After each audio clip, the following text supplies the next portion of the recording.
اللہ کریم نے قرآن مجید میں فرمایا سبحان الذی اسری بعبدہ، پاک ہے وہ ذات جس نے اپنے بندہ خاص کو سیر کرائی، لیلا من المسجد الحرام الی المسجد الاقصی، رات کے کچھ حصے میں سیر کرائی اور مسجد حرام سے لے کر مسجد اقصی تک سیر کرائی۔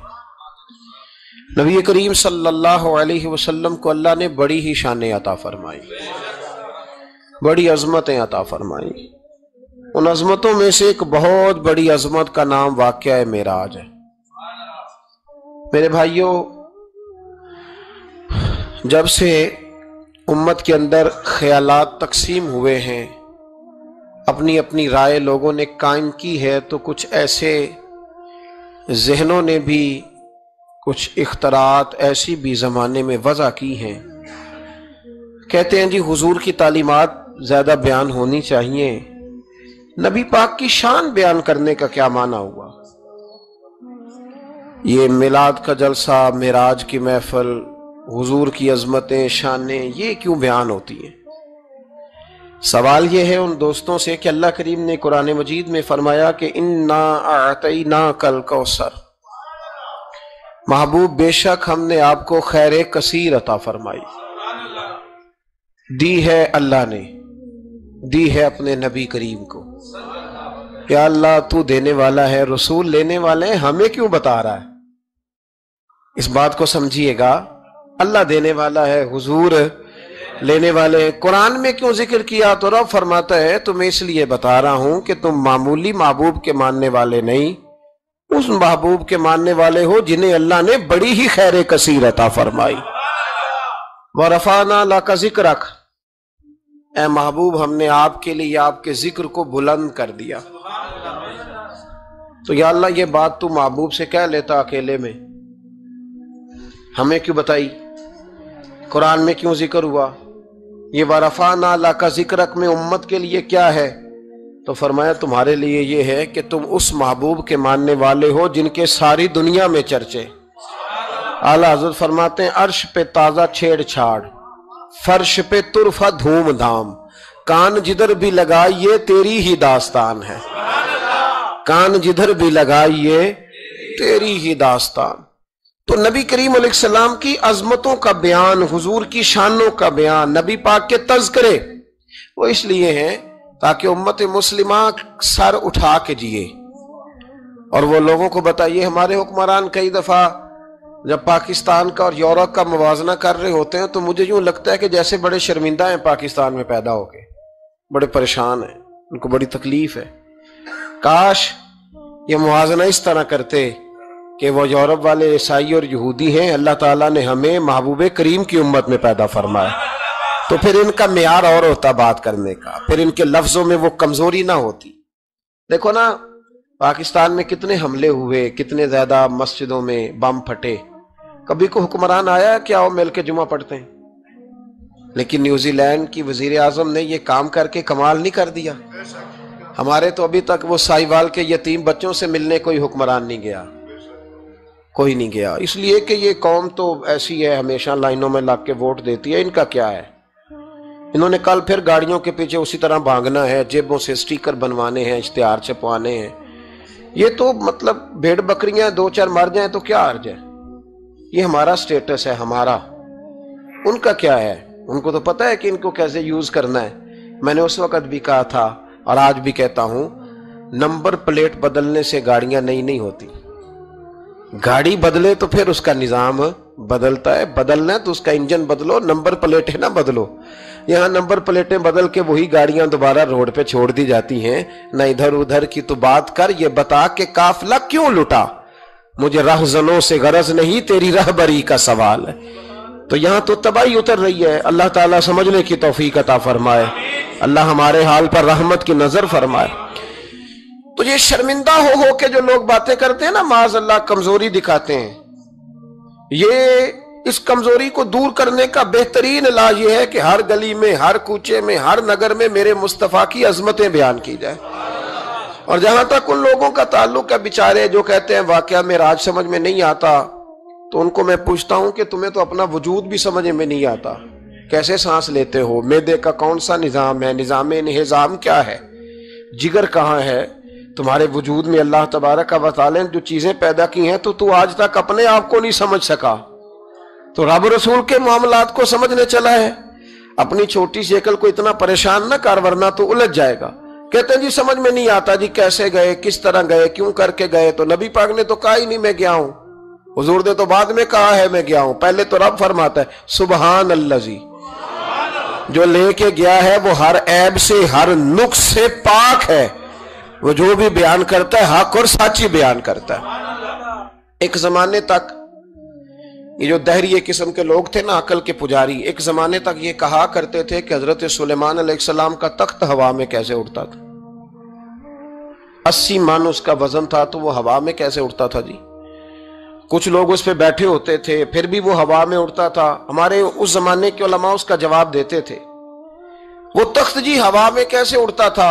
بڑا اعتراض ہوتا تھا، بڑی اس پر باتیں ہوتی تھیں۔ اب نہیں آپ سنتے ہوں گے کوئی بات، کیوں بھلا؟ اب ہر روز جہاز اڑتا ہے اور اس تخت سے زیادہ وزن لے کے اڑتا ہے۔ 500 550 سواری ہوتی ہے، ہر سواری کا 2 من وزن بھی ہوتا ہے، اور جب پائلٹ اعلان کرتا ہے نا کیبن سے کہ ہم 38,500 فٹ کی بلندی پہ جا رہے ہیں تو کوئی شخص اعتراض نہیں کرتا۔ اب چھوڑ گئے حضرت سلیمان کے تخت پر اعتراض کرنا، اس لیے کہ سارے اوڑ کے آتے جاتے ہیں۔ اب ذرا ٹھہر گئے ہیں، اب یہ ٹینشن ختم ہو گئی کہ حضرت سلیمان کا تخت کیسے اڑتا تھا۔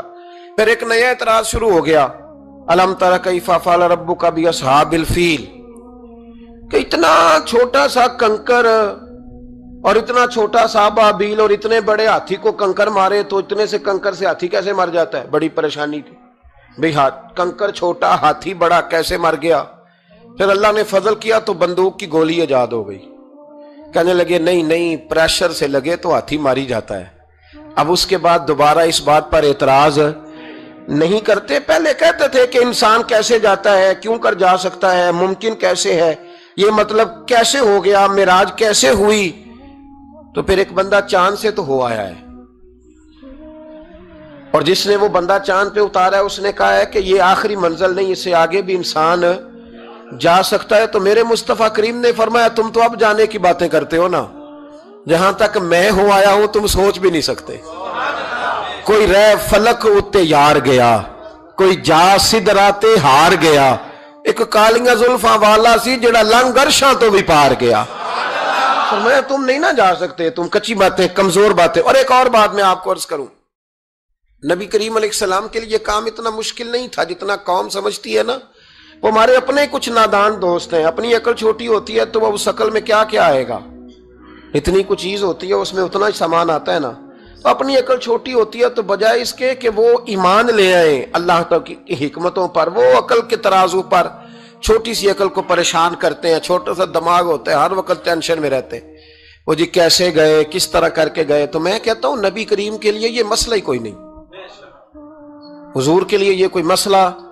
حضور فرماتے ہیں میں تو اس وقت بھی نبی تھا، یہ ترمذی میں ہے، ترمذی ہے، سیاستہ کی حدیث ہے، یہ سمجھیں گے دین ہے، یہ عقیدہ ہے، اس کو سمجھا کریں۔ فرمایا میں تو اس وقت بھی نبی تھا جب آدم علیہ السلام کی مٹی گوندی جا رہی تھی، تو محبوب تو پہلے بھی ان سارے نظاروں کو جانتے ہیں، ہر چیز حضور کی نظر میں ہے، اور اس کے بعد بھی اس کے بعد کا جو ماحول ہے وہ بھی انوکھا ہے۔ بدر میں ایک عورت کا بچہ شہید ہو گیا، سیاستہ میں حدیث ہے، حضور کی بارگاہ میں آئی، نبی کریم منبر پہ بیٹھے ہیں، آ کے عرض کرنے لگے یا رسول اللہ صلی اللہ علیہ وسلم میرا بیٹا جہاد میں شہید ہو گیا، مجھے بتائیں وہ کہاں ہے، اگر جہنم میں ہے تو میں روؤں گی، آہوزاری کروں گی، اگر جنت میں ہے تو میں شکر ادا کروں گی۔ حضور بتائیں، تو جنت دوزخ کا معاملہ تو قیامت کے بعد ہے، یہ تو دور کی باتیں۔ مدینے میں بیٹھ کر مسجد نبی میں بیٹھ کر بی بی نے سوال کر دیا، حضور نے نہیں فرمایا کہ بی بی یہ تو قیامت میں پتہ چلے گا نا، حضور بیٹا کہاں ہے؟ حضور نے یوں نظر اٹھائی، فرمایا بی بی جنتیں ہیں 8، جو سب سے اعلیٰ جنت ہے نا وہ اللہ نے تیرے بیٹے کو عطا فرمائی، سب سے اعلیٰ جنت میں ہے تیرا بیٹا۔ مرحوم اعظم چشتی نے ایک جملہ کہا تو انہوں نے کمال کر دی، کہنے لگے ایسا کوئی محبوب کہیں ہوگا نہ کہیں ہے، بیٹھا ہے چٹائی پہ مگر عرش نشی ہے۔ اور ایک جملہ اتنا شاندار ہے اتنا شاندار ہے کہ میں جب پڑھتا ہوں تو میں مرحوم کے لیے دعا کرتا ہوں. انہوں نے کہا کہ تو جو چاہے تو ہر شب ہو مثال شب اسرا. محبوب اگر آپ چاہیں تو روز معراج ہو. تو جو چاہے تو ہر شب ہو مثال شب اسرا، اس لیے کہ تیرے لیے 2-4 قدم عرش بری ہے. تیرے لیے 2-4 قدم، تیرے لیے 2-4 قدم عرش بری ہے. اور کہنے لگے ہر ایک کو میسر کہاں اس در کی غلامی. اس در کا تو دربان بھی جبریل امی ہے. اس در کا تو دربان بھی جبریل امی ہے. اور ملتا نہیں کونین کو کیا کیا تیرے در سے ایک لفظ نہیں ہے جو تیرے لب پہ نہیں ہے. نبی کریم صلی اللہ علیہ وسلم کے لیے یہ کوئی مشکل نہیں. جس طرح ہم الجھے ہوئے نا کہ مطلب کیسے تو کس طرح تو کس انداز میں، تو وہاں یہ کوئی کھاتا ہے ہی نہیں. حضور کے لیے تو 2-4 قدم ہے، جب چاہیں جب چاہیں. وہ ایک صاحب تھے، مجھے کہنے لگے کہ وہ جی حضور تو گئے تھے حضرت جبریل لے کے تھے پروں پہ بٹھا کے. پہلے براق پہ گئے تھے، پھر حضرت جبریل کے پروں پہ، پھر رف پہ. ویسے تو نہیں نا بشر جا سکتا. تو میں نے کہا چلو مہربانی کرو تم بھی کسی دن براق پہ بیٹھ کے چکر لگا جاؤ. کوئی کوشش کرو نا یار، کسی جگہ پہ ٹھہرو تو صحیح. عجیب فلسفہ. کہتے حضور، تو میں نے کہا چلو وہ تو رف تھی، حضرت جبریل کے پر تھے، براق تھا. تو وہ جو نبی پاک بعد میں 9 مرتبہ گئے اور آئے، حضور 50 نمازیں لائے نا، تو حضرت موسیٰ نے کہا کہ محبوب نہیں پڑھی جائیں گی، تو حضور گئے، 5 کی معافی ہوئی. پھر آئے تو حضرت موسیٰ نے کہا کہ محبوب نہیں، یہ نہیں ہوگا. یہ بھی نبی پاک کی فرما برداری ہے اللہ کی بارگاہ میں. حضور نہیں کہتے ٹھیک ہے یا اللہ تو 50 کہتا ہے تو 50 ہی قبول ہے. حضرت موسیٰ نے کہا محبوب نہیں، آپ کہیں، آپ کہیں. اور یہ حضرت موسیٰ کے دل میں بات بھی اللہ نے ڈالی، یہ بھی اللہ نے ڈالی کہ آپ میرے محبوب سے کہیں. انہوں نے نہیں کہنا، ان کو تو جو کہہ دیا جائے قبول ہے. حضور واپس گئے تو 9 چکر لگائے نبی کریم نے. اس کا مطلب ہے کہ اب وہ جو 9 چکر حضور گئے اور آئے تو وہ حضرت جبریل کے پروں پہ لگائے تھے. کسی جگہ کسی روایت میں ملتا ہے کہ حضور نے فرمایا جبریل ادھر لا دوبارہ براق، پھر جانا ہے. ادھر پر دوبارہ لا یا براق دوبارہ لا. 9 دفعہ گئے اور 9 دفعہ آئے. پھر مان لو کہ تیرے لیے 2-4 قدم عرش بری ہے. تیرے لیے 2-4 قدم عرش بری ہے. محبوب کی عظمت کو سمجھو. حضور جب چاہیں، جس وقت چاہیں، جس وقت چاہیں، جس وقت دل چاہے. یہ تو میرے محبوب کا آنا جانا ہے، یہ تو رسول پاک کا آنا جانا ہے. حضور کا جب جی چاہے آئیں، جب جی چاہے جائیں. حضور نماز پڑھا رہے تھے، یہ صحیح مسلم کی حدیث ہے. مسلمانوں ساری زندگی آنکھیں کھول کے، دل کھول کے، خوشبو کی طرح مہک کر، پھولوں کی طرح تازہ تر و تازہ رہ کے زندگی گزارو، اس لیے کہ رب کریم نے تمہیں شانوں والا رسول عطا فرمایا ہے. طبیعتیں ٹھنڈی رکھو، مزاجوں میں سکون رکھو، خوش ہو جایا کریں حضور کا. آپ یقین کریں کسی جگہ محفل میلاد لکھا ہوتا ہے تو طبیعت ٹھنڈی ہو جاتی کہ یہاں میرے نبی کی نعتیں پڑھی جائیں گی. کسی جگہ محفل معراج لکھا ہوتا ہے تو طبیعت ٹھنڈی ہو جاتی ہے، یہاں حضور کا ذکر ہوگا. یہ نا اپنے دل میں شوق پیدا کریں. جو لوگ کہتے ہیں نا بڑے دکھ ہیں، تو وہ حضور کی نعت سن کے راضی ہونا سیکھیں، اللہ انہیں سکھ عطا فرمائے گا. جو کہتے ہیں بڑے پریشان رہتے ہیں، تو وہ حضور کے درود و سلام سے راضی ہونا سیکھیں، اللہ سکون عطا فرمائے گا. سنگیو یاد رکھو، جو کہتے ہیں کہ دل بے قرار رہتا ہے، اپنے دل کو حضور کی تعریف سے جوڑ لے، رب تیرے دل کو سکون عطا فرمائے گا. خوش ہونا سیکھیں حضور کا نام سن کے، ٹھنڈا ہونا سیکھیں، طبیعتوں کو، کلیجوں کو ٹھنڈا کرنا سیکھیں، اللہ راحت عطا فرمائے گا. لیکن اگر بحث ہی بحث کرنی ہے تو کیسے جی، کس طرح جی، کس حال میں. میں بڑی تنقید کرتا ہوں پیسے لینے والوں، طے کرنے والوں پر، کئی دفعہ تکلیف بھی بڑی ہوتی ہے. ایک بندہ بڑی پیاری نعت پڑھ رہا تھا، بڑی پیاری، میں بھی سٹیج پہ موجود تھا. تو ایک صاحب سے میں نے کہا کہ یار آج تو مزہ آ گیا، کلام سننے کا لطف آ گیا. تو کہنے لگا اس نے 40,000 بھی لیا ہم سے. تو میں نے کہا یار ٹھیک ہے، اگر اس نے لے ہی لیا ہے نا تو تمہیں بحث کرنے کی کیا ضرورت ہے. جتنی اچھی وہ نعت پڑھ رہا ہے نا، میرے خیال میں 40,000 بھی تھوڑا ہے، اس کو زیادہ دینے چاہیے تھے. اور اگر اس نے لے لیے، اب دے دیے، تو اب بحث کرنے کی کیا ضرورت ہے. اب تو مزہ لینا چاہیے کہ میرے نبی کا ذکر کر رہا ہے. وہ جو لے دے رہا ہے وہ اللہ اس سے حساب لے لے گا نا خود ہی قیامت میں. یہ ہم بھی شکوہ کرتے ہیں، سمجھانے کی کوشش کرتے ہیں، لیکن ان شکووں میں آ کے ہم نے نعت تو نہیں نہ چھوڑ دینی، حضور کا ذکر تو نہیں نہ چھوڑ دینا. اب اس کے نیچے آ کے وہ اپنا ذائقہ لینا، تو میں نے پہلے بھی آپ کو بتایا تھا، پھر بتاتا ہوں. میں مسجد نبوی شریف میں نا سلام کرنے کے لیے حاضر ہوا. اب تو میرے جیسے بندوں کو نقاب کر کے جانا پڑتا ہے نا. اس وقت ذرا جلدی چلے جایا کرتے تھے، موقع مل جاتا تھا. تو میں نا بابو سلام سے داخل ہوا تو ایک بابا جی بڑے سادے سے، پگڑی بھی سادی، طبیعت بھی سادی، تو اپنی موج میں وہ جا رہے ہیں. مواجہ شریف پہ حاضر ہوئے تو اس نے کہا چل حاجی نکل.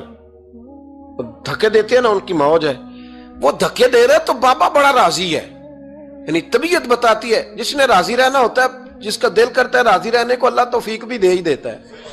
اور کچھ بیچارے دنیا میں آئی پریشان رہنے کے لیے، ان کا پروگرام ہی نہیں خوش ہونے کا، اللہ ماشاءاللہ. ان کو بڑی ٹینشن ہوتی ہے، ادھر سے بھی ٹینشن، ادھر سے بھی ٹینشن. کوئی ہنس کے ملا تب بھی ٹینشن، نہ ہنس کے ملا تب بھی ٹینشن، پریشان ہی رہتے ہیں، مزاج بن جاتا ہے. بابا جی بڑے فریش تھے، بڑی طبیعت ٹھنڈی. اس نے دھکے دیے، کہ چل حاجی اللہ. تو بابا پتہ کیا کہتے تیری خیر ہوئے پہرے دارا، اے روزے دی جالی چوم لین دے. تو وہ کہتے چل نکل. کہتا تیری خیر ہوئے پہرے دارا، روزے دی جالی چوم لین. میں نے اس بابا جی سے بڑی تربیت لی. میں جب بھی ان کو یاد کرتا ہوں میرا دل بڑا ٹھنڈا ہوتا ہے. وہ پھر اس نے تیسرا دھکا دیا، چل نکل. پاپا پھر کہتا تیری خیر ہوئے پہرے دارا، روزے دی جالی. اور وہ بندہ بالکل عربی النسل تھا جو دھکے دے رہا تھا. باہر نکلے، مجھے بھی دھکا دیا بابا جی کو. ہم باہر نکلے تو میں کہا بابا جی انہوں کو تو تہاڈی بھی سمجھ آندی سی. کہندا پتر مینوں بھی پتہ ہے، میں تے اپنا رانجھا پہ راضی کردا سا، اور مینوں پتہ ہے انہوں نہیں سمجھ آ رہی. مینوں پتہ ہے انہوں کی پتہ، میں تے پنجابی چ لگا اپنا. تو بھئی جس نے رانجھا راضی کرنا ہے نا، اس نے رانجھا راضی کر ہی لینا ہے. میں نے ایسے لوگ بھی دیکھے ہیں جو چھوٹے سے بچے کو کھڑا کر کہتے ہیں بیٹے مولا یا صلی اللہ علیہ وسلم آتا ہے، چل سنا میرا پتر. وہ بچے نے اس کو قصیدہ سنایا تو بابا جی 10 روپے دے کے اپنا رانجھا راضی کر کے نکل گئے. جس نے اعتراض کرنا ہے وہ سارا دن اسی چکر میں پڑا ہوا ہے، 50 لیا ہے، 40 لیندے نا. او بھائی تو وہ لیتا ہے نا تو اس کو جان چھوڑ. تو یہ دیکھ کے تیرے محبوب کا ذکر کرتا ہے نا، تو رسول اللہ کی بات سن. اب سننا تو انہی سے ہے نا.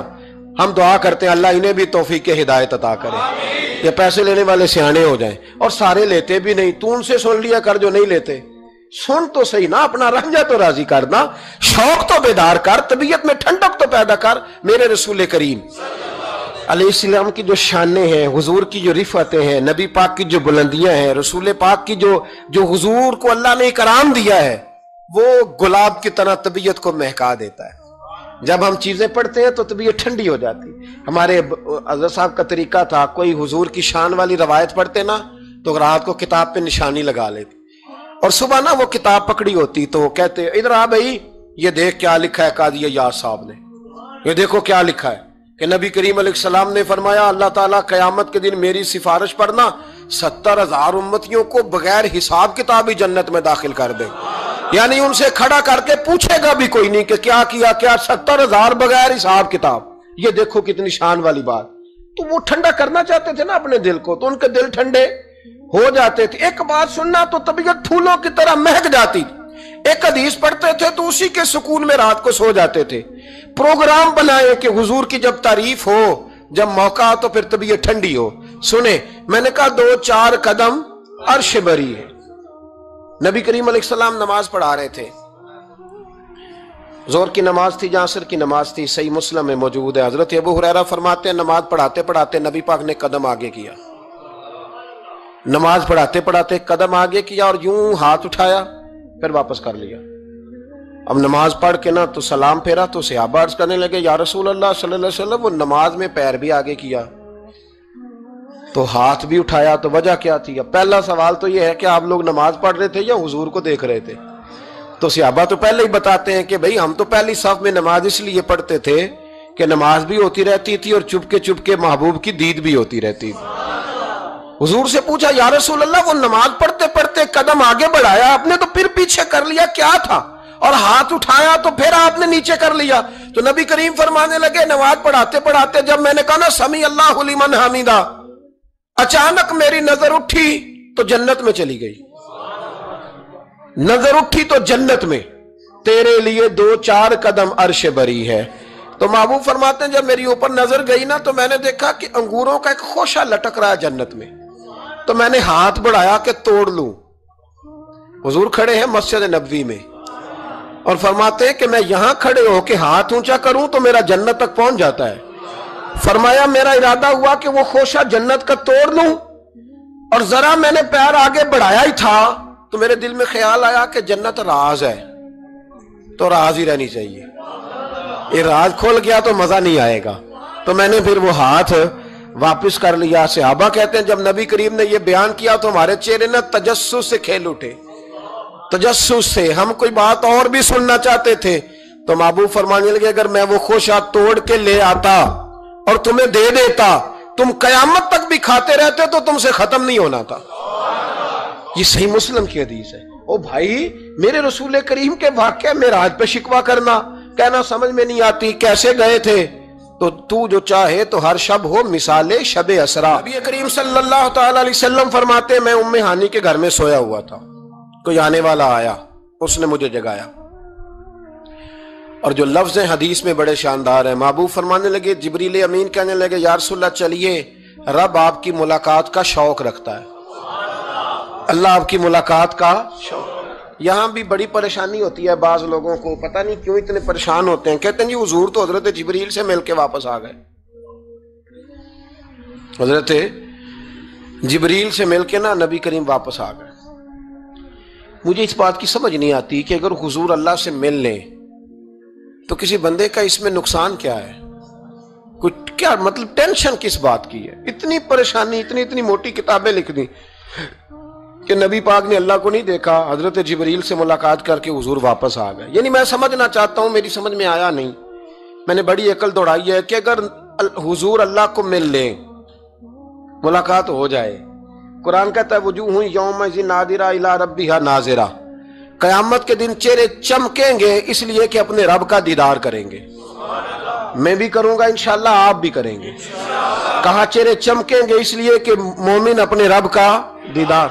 وہ میرے بھائی اگر ہر مومن دیدار کر سکتا ہے، اور قرآن کہتا ہے نبی کریم علیہ السلام اگر اللہ کریم کا دیدار کر کے واپس آئیں تو اتنی زیادہ پریشانی علامہ صاحب کو، شیخ کو اتنی ٹینشن، اتنے زیادہ وہ آوازار ہوئے کہ اتنی موٹی کتاب لکھ دی، اور ادھر سے دلیل لائے کھینچ کے، ادھر سے دلیل لائے. اللہ کا تو ادراک ہی کوئی نہیں کر سکتا، دیکھ ہی کوئی نہیں سکتا، ممکن ہی نہیں تھا. حضور تو گئے تھے حضرت جبریل سے ملنے.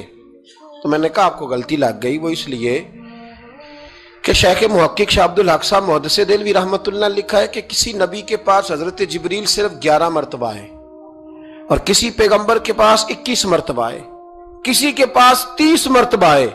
اور نبی کریم علیہ السلام کی بارگاہ میں حضرت جبریل امین نے 24,000 مرتبہ حاضری دی ہے. 24,000 مرتبہ، 24,000 مرتبہ ہے حضرت جبریل. تو حضرت جبریل تو روز سویرے یہاں ہوتے تھے، ان کو ملنے جانے کے لیے اتنی محنت کرنے کی کیا ضرورت؟ وہ تو روز کھڑے ہوتے تھے. بلکہ علامہ صفوری نے ایک بڑی شاندار بات لکھی ہے، یہ تو نبی کریم کی بات ہے نا، مولا علی شیر خدا.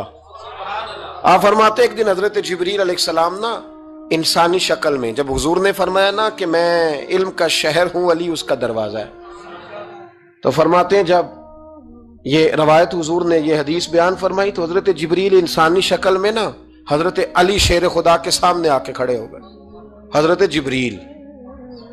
جبریل امین علیہ السلام کھڑے ہوئے اور فرمانے لگے علی سنا ہے علم کے شہر کے آپ دروازے ہیں. تو مولا علی فرمانے لگے مصطفیٰ کریم نے فرمایا ہے. تو کہا اچھا پھر اگر آپ علم کے شہر کے دروازے ہیں تو بتائیں بھلا اس وقت حضرت جبریل کہاں ہیں؟ کہتے ہیں جو تو جبریل کو ملنے گئے تھے تو حضرت جبریل مولا علی کے سامنے کھڑے. کہنے لگے بتائیے اس وقت حضرت جبریل کہاں ہے؟ تو مولا علی شیر خدا، جب آپ اپنے بڑے کو کوئی بات بتائیں گے نا جن کا ادب کرنا ہو اپنے بزرگ کو، تو پھر آپ فٹافٹ نہیں کہہ دیں گے آپ کو پتہ ہی نہیں. یہ مسئلہ ہے.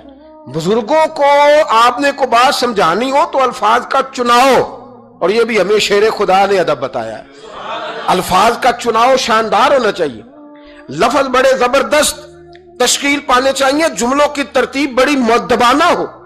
حضرت جبریل امین نے پوچھا کہ بتائیے علی اس وقت حضرت جبریل کہاں ہے؟ تو حضرت مولا علی شیر خدا نے پہلے اوپر دیکھا، میری طرف دیکھنا، پہلے اوپر دیکھا، پھر نیچے دیکھا، پھر پیچھے دیکھا، پھر آگے دیکھا، دائیں دیکھا، بائیں دیکھا.